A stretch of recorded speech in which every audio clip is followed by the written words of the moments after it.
یہودی چاہتے ہیں کہ اللہ کے نور کو اپنے منہ کی پھونکوں سے بجھا دیں۔ تاریخی اعتبار سے سب سے پہلے چلیے اس ماحول میں جب یہ آیات نازل ہوئی ہیں، اس وقت اگرچہ اسلام کی مخالفت میں دو گروہ تھے جو سرگرم تھے، ایک مشرکین عرب جن کے سر خیل تھے مشرکین مکہ، اور دوسرے یہودی۔ چنانچہ یہی بات ہے جو سورہ مائدہ میں فرمائی گئی، لَتَجِدَنَّ أَشَدَّ النَّاسِ عَدَاوَةً لِلَّذِينَ آمَنُوا الْيَهُودَ وَالَّذِينَ أَشْرَكُوا، تم پاؤ گے کہ اہل ایمان سے دشمنی میں شدید ترین تمام انسانوں میں یہودی ہیں اور مشرک ہیں۔ مکے کے مشرک یا جزیرہ نما عرب کے مشرک اس وقت جن کے سر خیل تھے، جن کے لیے قرآن مجید میں سورہ توبہ میں ائمہ کا لفظ آیا ہے، فَقَاتِلُوا أَئِمَّةَ الْكُفْرِ، ایک طرف وہ تھے جو شدید مخالف اور دوسری طرف یہودی، لیکن ان دونوں کی مخالفت کے انداز میں فرق تھا۔ یہ نوٹ کرنا چاہتا ہوں میں آج، اچھی طرح سمجھ لیجئے۔ پہلا فرق یہ تھا کہ مشرکین عرب سامنے سے وار کرتے تھے جمع مردی کے ساتھ، ان کے مقابلے میں ان کی مخالفت میں کمینگی نہیں تھی۔ وہ اپنے باطل معبودوں کے لیے بھی گردن کٹا رہے تھے۔ ابو جہل نے کہا تھا ذرا نیچے سے گردن کاٹنا تاکہ اونچی نظر آئے کہ سردار کی گردن ہے، جب تم کسی چیز پر اس کو اوپر لٹکاؤ گے۔ 70 جانیں انہوں نے پیش کی ہیں بدر میں اپنے دین باطل کے لیے اور اپنے معبودان باطل کے لیے۔ اس کے برعکس یہودیوں کی مخالفت تھی کمینگی والی مخالفت، ان میں مقابلے کی ہمت نہیں تھی، جرأت نہیں تھی۔ لا یقاتلونکم جمیعا، سورہ حشر میں فرمایا یہ یہودی کبھی تم سے مسلمانوں جمع ہو کر جمعیت کی شکل میں ڈٹ کر میدان میں آ کر مقابلہ نہیں کر سکیں گے۔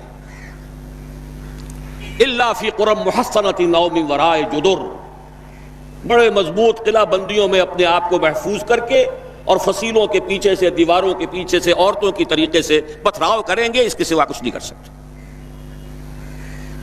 تو پہلا فرق یہ تھا کہ مشرکین مکہ اور مشرکین عرب بالعموم مخالفت کر رہے تھے، لیکن ان کی مخالفت جمع مردوں والی مخالفت تھی، سامنے کے دشمن کی حیثیت سے کھلم کھلا علی الاعلان، جبکہ یہودیوں کی مخالفت میں کمینگی تھی، سازشی انداز تھا، خود لڑنے کی بجائے دوسروں کو ابھار ابھار کر لاتے تھے۔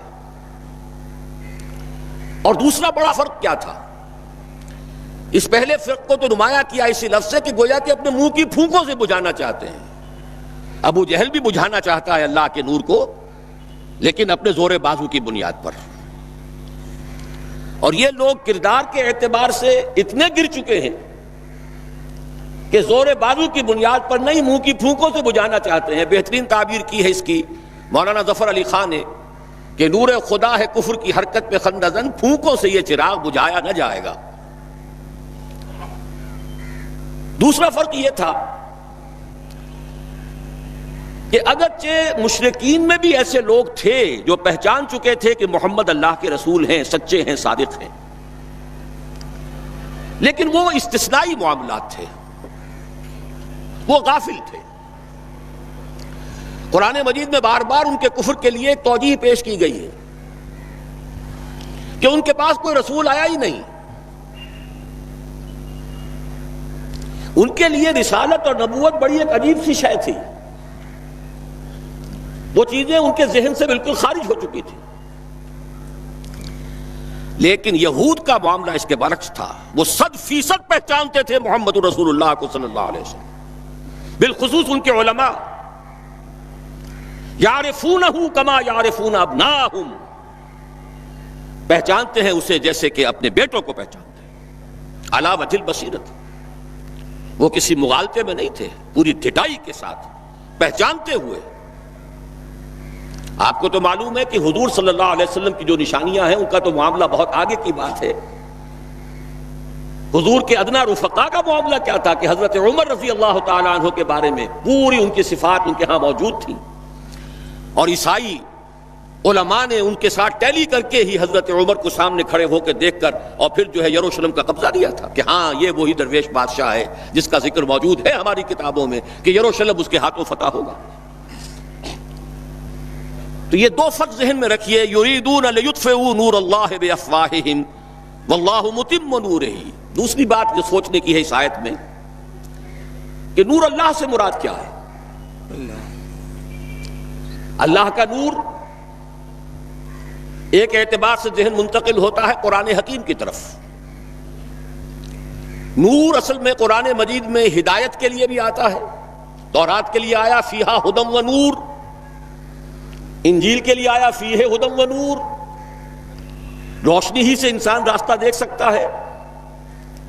الہدا قرآن حکیم، ہدایت کاملہ، اس کے لیے خاص طور پر لفظ آیا ہے۔ سورہ تغابن میں فرمایا فآمنوا باللہ ورسولہ والنور الذی انزلنا واللہ بما تعملون خبیر۔ ایک مفہوم تو یہ ممکن ہے قرآن مجید کے اس اصول کے تحت کہ القرآن یفسر بعضہ بعضا، ویسے یہ کہ اس کا عام مفہوم اسلام، ہدایت، جس معنی میں چاہے لے لیں، لیکن میرا ذہن زیادہ جس چیز کو قبول کر رہا ہے وہ ایک ایسے شخص کی تعبیر ہے جو اگرچہ کوئی معروف عالم دین نہیں تھا، میں نہ عارف نہ مجدد نہ محدث نہ فقیہ، اقبال اپنے بارے میں صاف کہہ رہا ہے، میں نہ عارف نہ مجدد نہ محدث نہ فقیہ، لیکن واقعہ یہ ہے اور آپ کے علم میں ہوگا، میرا موقف یہ ہے، اس دور میں قرآن مجید کا نور بصیرت اللہ تعالیٰ نے بڑے وافر پیمانے پر انہیں عطا کیا تھا۔ انہوں نے تعبیر کیا ہے اس نور کو نور توحید سے، چنانچہ یہ اتمام کا لفظ اس کے ساتھ واللہ متم نورہ، جواب شکوہ کے شعر میں کہ وقت فرصت ہے کہاں، کام ابھی باقی ہے، نور توحید کا اتمام ابھی باقی ہے۔ واللہ متم نورہ ویابی اللہ الا ان یتم نورہ، یہ بھی نوٹ کر لیجئے، عربی زبان میں شدید تاکید کرنی ہو تو اس میں فاعل کی شکل میں لایا جاتا ہے، واللہ یتم نورہ بھی ہو سکتا تھا، نہیں واللہ متم نورہ، کر کے رہے گا۔ اور پھر اس کو منفی اسلوب میں بھی بیان کر دیا تھا کہ کوئی شک و شبہ نہ رہے، مثبت بھی آ گیا واللہ متم نورہ، اور منفی ویابی اللہ الا ان یتم نورہ، اللہ کو ہرگز منظور نہیں ہے مگر یہ کہ وہ اپنے نور کا اتمام فرمائے۔ وقت فرصت ہے کہاں، کام ابھی باقی ہے، نور توحید کا اتمام ابھی باقی ہے۔ میں چونکہ یہاں اسی تعبیر کو اختیار کر رہا ہوں، اس کے اعتبار سے ایک سوال پیدا ہوتا ہے،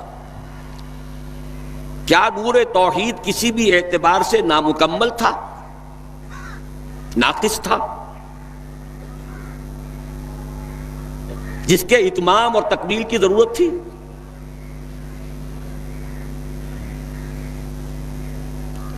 اگر میں اس سوال کا جواب ہاں میں دوں تو آپ سب چونک جائیں گے، لیکن میری وضاحت سن لیجئے۔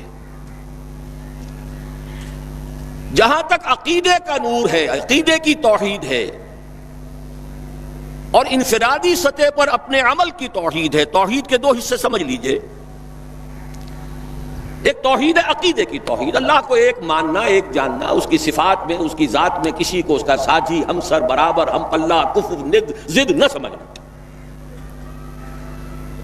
ایک عمل کی توحید ہے کہ ایک ہی اللہ کے مطیع فرمان ہو جانا، ہما تن، ہما وقت، ہما وجوہ، مخلصین لہ الدین، یہ عملی توحید ہے۔ تو عقیدے کی توحید اور انفرادی سطح پر عمل کی توحید ہر دور میں مکمل رہی، حضرت آدم کی بھی مکمل تھی، حضرت نوح کی بھی مکمل تھی، تمام انبیاء کرام کی مکمل تھی، نہ ان کی عقیدے کی توحید میں کوئی کسر ہو سکتی تھی، نہ انفرادی سطح پر عمل کی توحید۔ لیکن ایک توحید ہے اجتماعی سطح پر عمل کی توحید، پورے نظام زندگی کا اللہ کے حکم کے تابع ہو جانا، یہ ابھی مکمل ہونا تھا، اس کی تکمیل ہونی تھی۔ افراد موحد تھے اپنی زندگیوں میں بھی، اپنے عقیدے میں بھی. نظام جیسا آج آپ غور کیجئے، بڑے بڑے فنے خواہ موحد موجود ہیں ہمارے ہاں، فنے خواہ سمجھتے ہیں اپنے آپ کو کہ معلوم ہوتا ہے شرک ہمارے قریب بھی نہیں آ سکتا. اجتماعی سطح پر ہم سب مشرک ہیں، پوری قوم مشرک ہے، مشرکانہ نظام ہے. جب تک وہ یکون الدین کلہ للہ نہیں ہوتا یہ نظام مشرکانہ ہے، قانون اللہ کا نہیں ہے. آپ کی عدالتوں میں اللہ کے حکم کی کوئی حیثیت نہیں ہے، آپ کی منڈیوں میں اور بازاروں میں اللہ کا حکم نہیں چلتا ہے. معلوم یہ ہوا کہ ایک ہے اجتماعی توحید. کچھ مواقع ضرور آئے ہیں تاریخ انسانی میں جبکہ اجتماعی توحید بھی ہوئی، حکومت قائم ہوئی حضرت داؤد کی اور حضرت سلیمان کی، وہ اجتماعی توحید کی تھی. لیکن ایک بات نوٹ کر لیجئے گا، یہ میرا اصل میں کل کی تقریر کا موضوع ہے. یہ کام تاریخ انسانی میں صرف ایک مرتبہ ہوا ہے کہ ایک فرد واحد اپنی دعوت کا آغاز کرے اور تمام مراحل سے گزار کر اپنی اس دعوت اور تحریک کو اور توحید کامل تک معاشرے کو پہنچا دے. یہ اس سے پہلے کبھی نہیں ہوا. حضرت داؤد کو تو راہ چلتے حکومت مل گئی تھی، جنگ تو ہو رہی تھی حضرت طالوت اور جالوت کی. وہ تو ایک گڈریا اپنا گوپیا لے کر آ گیا ہے وقت پر اتفاقاً، اور اس گوپیے کی جو پتھر تھا وہ جالوت کے آنکھوں کے اس کی زرہ میں جو سوراخ تھا اس میں سے ہو کر اس کے بھیجے میں گزر گیا، مارا گیا، حکومت مل گئی. کیا حضرت داؤد ایک داعی کی حیثیت سے سامنے آئے تھے؟ کیا انہوں نے اپنی کوئی جماعت بنائی تھی؟ کیا ان مراحل سے گزرے تھے؟ قطعاً نہیں. صرف ایک مرتبہ ہوا ہے تاریخ انسانی میں، اور وہ محمد الرسول اللہ صلی اللہ علیہ وسلم. فرد واحد سے بات شروع کر کے یہ جو آتا ہے خطبات جمعہ میں آپ سنتے وحد اللہ، توحید باب تفعیل سے، اور اپنی توحید کو خالص کرو اور خالص کرو اور خالص کرو اور خالص کرو، شرک سے اسے ہر اعتبار سے پاک کر دو. یہ تو پوری زندگی کا لائف لانگ ایفرٹ ہے.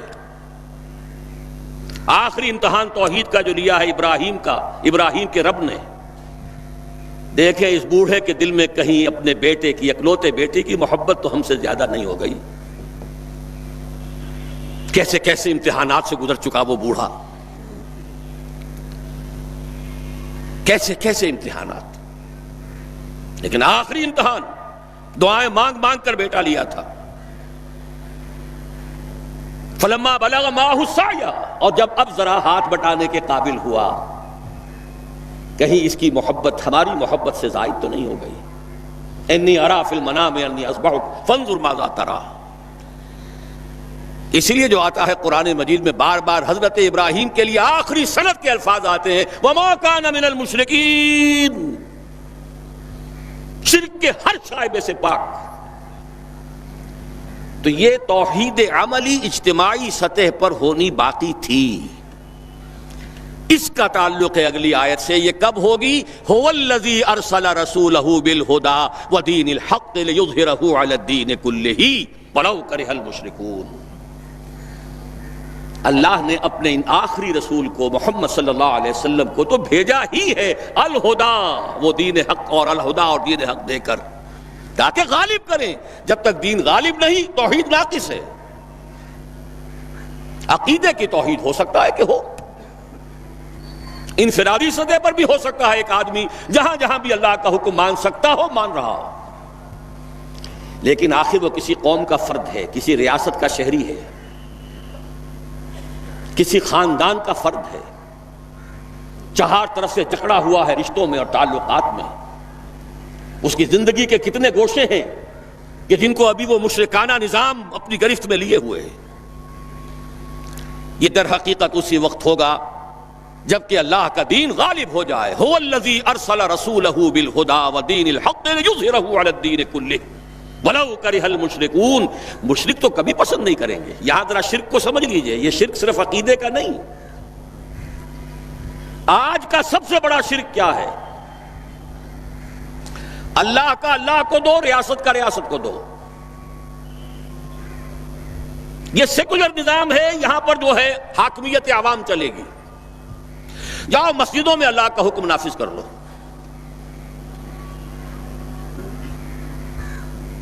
یہ سب سے بڑا شرک، کبھی گوارا نہیں کریں گے۔ وہ توحید ہو جائے، اللہ ہی کا حکم چلے، سب پر یکساں جاری ہو جائے، سب یکساں اللہ کے حکم کے تابع ہو جائیں۔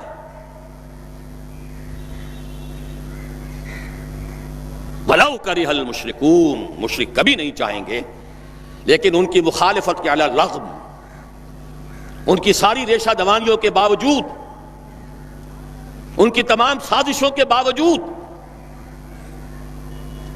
اللہ کا دین غالب ہو کر رہے۔ اب ذرا تاریخی اعتبار سے جائزہ لیجئے، ابھی ہم تھے اس ماحول میں جبکہ ابھی یہ آیات نازل ہو رہی تھی۔ پہلی بات تو یہ سمجھ میں آ گئی کہ محمد الرسول اللہ صلی اللہ علیہ وسلم کا مقصد بعثت ہے غلبہ دین۔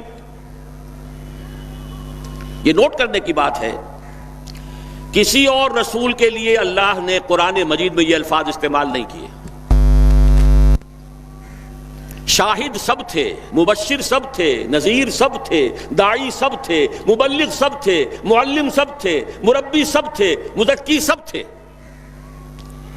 لیکن یہ کہ هو الذی ارسل رسولہ بالہدی ودین الحق لیظہرہ علی الدین کلہ، صرف محمد کے لیے آئے الفاظ صلی اللہ علیہ وسلم، اور 3 مرتبہ آئے۔ اب اس کے ساتھ جس کو صغرا کبرا کہتے ہیں لاجک میں پریمیسز، اس کے ساتھ جوڑیے دوسری بات جو قرآن میں 5 مرتبہ آئی ہے، اگرچہ وہ آئی ہے ذرا مختلف الفاظ میں۔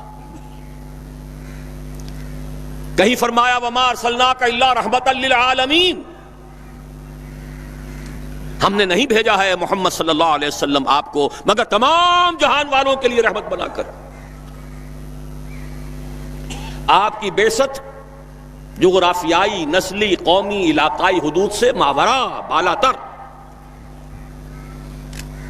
قرآن میں بقیہ سارے رسولوں کی بات آتی ہے تو کہتے ہیں یا قوم یا قوم یا قوم۔ نوح نے کہا یا قوم اعبدوا اللہ، ہود نے کہا یا قوم اعبدوا اللہ، صالح نے کہا یا قوم اعبدوا اللہ ما لکم من الہ غیرہ، اور قرآن کہتا ہے یا ایھا الناس، یا ایھا الناس اعبدوا ربکم الذی خلقکم والذین من قبلکم لعلکم تتقون۔ لیکن صریح ترین جو لفظ آیا ہے وما ارسلناک الا کافۃ للناس بشیرا ونذیرا، ہم نے نہیں بھیجا ہے محمد صلی اللہ علیہ وسلم آپ کو مگر پوری نوع انسانی کے لیے بشیر اور نذیر بنا کر۔ اب ذرا اس کو جوڑیے، محمد کو بھیجا کاہے کے لیے؟ غلبہ دین کے لیے صلی اللہ علیہ وسلم، اور بھیجا کن کے لیے؟ تمام انسانوں کے لیے۔ کیا نتیجہ نکلتا ہے منطق سے؟ محمد الرسول اللہ صلی اللہ علیہ وسلم کا مقصد بعثت مکمل اسی وقت ہوگا جب پورے عالم انسانیت پر اللہ کا دین غالب آ جائے، ورنہ بات وہی ہے جو اقبال کا شعر سنا چکا ہوں، وقت فرصت ہے کہاں کام ابھی باقی ہے، نور توحید کا اتمام ابھی باقی ہے۔ لیکن یہ کہ اگر اللہ نے واقعی بھیجا محمد کو دین کے غلبے کے لیے صلی اللہ علیہ وسلم، اور اگر بھیجا ہے پوری نوع انسانی کے لیے، تو ناممکن ہے کہ یہ دنیا ختم ہو جائے اس سے پہلے کہ محمد الرسول اللہ کا مقصد بعثت مکمل ہو۔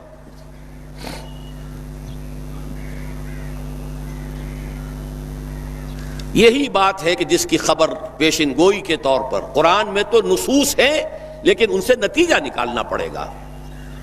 منطق، حضور کو بھیجا پوری نوع انسانی کے لیے اور بھیجا غلبہ دین کے لیے، تو مقصد بعثت کی تکمیل اسی وقت ہوگی جبکہ کل عالم انسانی پر اللہ کا دین غالب آ جائے۔ اسی کے ساتھ اب ذرا یاد کیجئے سورہ نور کی آیت، جس کو اللہ کے فضل و کرم سے ہم نے کافی عام کیا ہے۔ ایک ہی بات ہے لیکن ذرا مختلف اسلوب میں آ رہی ہے۔ وعد اللہ الذین آمنوا منکم وعملوا الصالحات لیستخلفنہم فی الارض.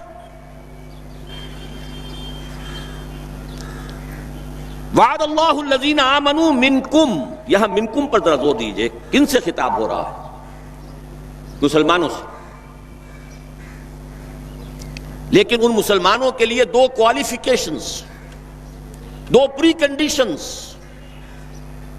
اے مسلمانوں، اللہ کا وعدہ ہے تم میں سے ان سے جو ایمان اور عمل صالح کا حق ادا کر دے، انکنڈیشنل نہیں ہے. وعد اللہ الذین آمنوا منکم وعملوا الصالحات، ایمان اور عمل صالح کا حق ادا کر دو تو اللہ کا وعدہ ہے. اور وعدہ کتنا مؤکد ہے، نون مشدد کے ساتھ تینوں دفعہ، اور ایک ہی بات کو تین اسلوبوں میں. لَيَسْتَخْلِفَنَّهُمْ فِي الْأَرْضِ، لامن خلافت عطا فرمائے گا انہیں زمین میں. كَمَا اسْتَخْلَفَ الَّذِينَ مِن قَبْلِهِمْ، جیسے کہ خلافت عطا کی تھی ان کو جو ان سے پہلے تھے. جب مسلمانوں کو خلافت اور حکومت عطا ہو جائے گی تو اس کا منطقی نتیجہ ہوگا کہ دین غالب ہو جائے گا.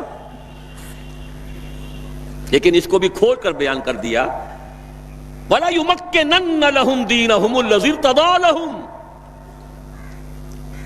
اور لازماً متمکن کر دے گا، غالب کر دے گا ان کے اس دین کو جو اللہ نے ان کے لیے پسند فرما لیا ہے. الْيَوْمَ أَكْمَلْتُ لَكُمْ دِينَكُمْ وَأَتْمَمْتُ عَلَيْكُمْ نِعْمَتِي وَرَضِيتُ لَكُمُ الْإِسْلَامَ دِينًا. اچھا، جب مسلمانوں ہی کی حکومت ہو جائے گی، دین کا غلبہ ہو جائے گا، تو ظاہر بات ہے مسلمانوں کے لیے بندشیں اور خوف تو ختم ہو گئے. اس کو بھی واضح الفاظ میں وَلَا يُبَدِّلَنَّهُم مِّن بَعْدِ خَوْفِهِمْ أَمْنًا، ان کی خوف کی حالت کو امن اور سکون سے بدل دے گا، کوئی خوف نہیں ہوگا. اب یہاں فرمایا یعبدوننی لا یشرکون بی شیئا، تب جا کر وہ ان کی عبادت اس درجے میں مکمل ہوگی کہ اس میں شرک کی کوئی آلائش باقی نہیں رہے گی. جب تک نظام پورا اللہ کے دین کے تابع نہیں، شرک موجود ہے. عقیدے کا شرک ختم ہو چکا، انفرادی سطح پر موحد بن چکے. لیکن یہ تو تین کام جب ہوں گے کہ اللہ کا دین غالب ہو جائے، اللہ کی حکومت اور مسلمانوں کی خلافت قائم ہو جائے، تب کہیں جا کر وہ بات ہوگی لا یشرکون بی شیئا، پھر شرک کا ہر شائبہ ختم. وَيَكُونَ الدِّينُ كُلُّهُ لِلَّهِ، دین کل کا کل اللہ کے لیے ہو جائے گا.